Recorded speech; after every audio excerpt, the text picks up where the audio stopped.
हिमाचल प्रदेश राजकीय अध्यापक संघ की बैठक परिधि गृह रामपुर में संपन्न हुई, जिसमें प्रदेश अध्यक्ष वीरेंद्र चौहान ने शिरकत की। इस बैठक में 50 के करीब शिक्षकों ने भाग लिया। बैठक में शिक्षकों से संबंधित विभिन्न मुद्दों पर चर्चा की गई। नई शिक्षा नीति पर भी विचार विमर्श किया गया। प्रदेश अध्यक्ष वीरेंद्र चौहान ने बताया कि राज्य के विभिन्न स्कूलों में अध्यापकों के पद खाली चल रहे हैं। ऐसे में सरकार से मांग की है कि जल्द ही स्कूलों में शिक्षकों के पदों को भरा जाए। साथ ही उन्होंने कहा कि आने वाले समय में हिमाचल प्रदेश राजकीय अध्यापक संघ चुनाव करवाने जा रहा है, जिसमें सबसे पहले खंड स्तर, उसके बाद जिला स्तर पर और अंत में राज्य स्तर पर चुनाव करवाए जाएंगे। इसके लिए रामपुर की विभिन्न पाठशालाओं में सदस्यता अभियान भी चलाए जा रहे हैं। जैसे प्रेस कॉन्फ्रेंस के माध्यम से कहा कि जो नई शिक्षा नीति है, नई का मतलब क्या होगा कि आपने शिक्षा नीति में कोई बदलाव किए तो नई बन गई। अब नई बोलने से वो नई शिक्षा नीति नहीं होगी। नई शिक्षा नीति को बनाने के लिए आपको उसमें नए प्रावधान करने पड़ेंगे। उसमें एक बड़ा इम्पोर्टेंट आपने भी देखा है कि प्राइमरी स्कूलों के अंदर प्री प्राइमरी एजुकेशन को इंट्रोड्यूस किया गया, जिसके लिए हिमाचल राज्य की तरफ से लगातार लड़ती रही, संघर्ष करती रही। 3300 स्कूलों में हमने इसमें इम्प्लीमेंट करवाया था। आज 5500 स्कूल में प्री प्राइमरी एजुकेशन लागू हो चुकी है। दुर्भाग्य ये इन 5500 स्कूलों में प्राइमरी में नर्सरी 10 टीचर जो लगने थे, जो बच्चे के जो मनोवैज्ञानिक तरीके से छोटे बच्चों को समझ पाते, उसको तैयार कर पाते पढ़ाई के लिए, वो टीचर अवेलेबल नहीं है। और प्राइमरी क्लासेस में 5 क्लासेस पहले थी, अब 7 हो गई।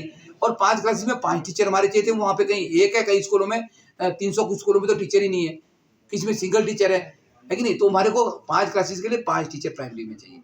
उसके बावजूद क्वालिटी एजुकेशन की जो आप बात करें, उसमें जो है हर स्कूल में जो वैकेंसी है, लगभग 15,000 वैकेंसी है, जो मैं परसों चौथ में प्रेस कॉन्फ्रेंस में बोल रहा था। स्कूलों में, सरकारी स्कूल में 15,000 पद रिक्त पड़ रहे हैं। जब तक वो पद नहीं भरे जाएंगे तब तक क्वालिटी नहीं आएगी। अभी मैंने एक आपको एग्जाम्पल दिया प्रेस कॉन्फ्रेंस में कि स्कूलों में आपने साइंस टीम तो दे दिया, वहाँ बायोलॉजी की पोस्ट ही नहीं है। आपने डॉक्टर तो बनाना है बच्चे को, उसकी तैयारी तो करवानी है, पर डॉक्टर बनने की तो बायो पढ़नी पड़ेगी, बायोलॉजी का टीचर ही नहीं है, ना उसकी प्रमोशन कर रहे हैं, ना उसके लिए आप पद सृजित कर रहे हैं। तो ये बातें सारी सरकार के ध्यान में लाना किसका दायित्व है? संगठन का है। सरकार बड़ा अच्छा काम करिए, पर सरकार तक ये सब बातें पहुंचानी पड़ती है और हम ये काम करेंगे।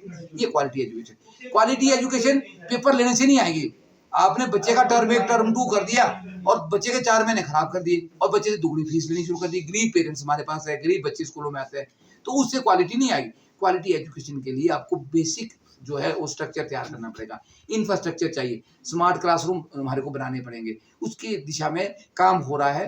विभाग और सरकार मिलके अच्छा काम कर रहे हैं और जो यूनियन का काम होता है, हम पूरी गाइडलाइन और एक मार्गदर्शन हम करते हैं और हम समय पे सारी बातें सरकार तक बता रहे हैं। का जो है बहुत ही महत्व है। जब तक बच्चे की ऑलराउंड डेवलपमेंट नहीं होती है, तब तक या फिर बच्चे का जब शारीरिक विकास नहीं हो पाता है, तब तक बच्चे का मानसिक विकास नहीं होता है।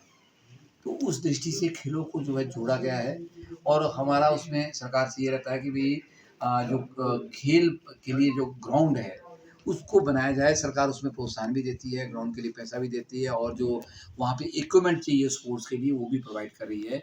पर बहुत दुर्भाग्य हमारा है कि शहरों में कई जगह ज़मीन नहीं है, वहाँ पे उपलब्ध नहीं है। तो अब तो बहुत जगह तो अब इंडोर भी हमारे स्टेडियम बन गए हैं, वहाँ भी फैसिलिटी है, आउटडोर भी है। तो इस दिशा में सरकार काम कर रही है और हम सरकार के ध्यान में ये बातें ला रहे हैं।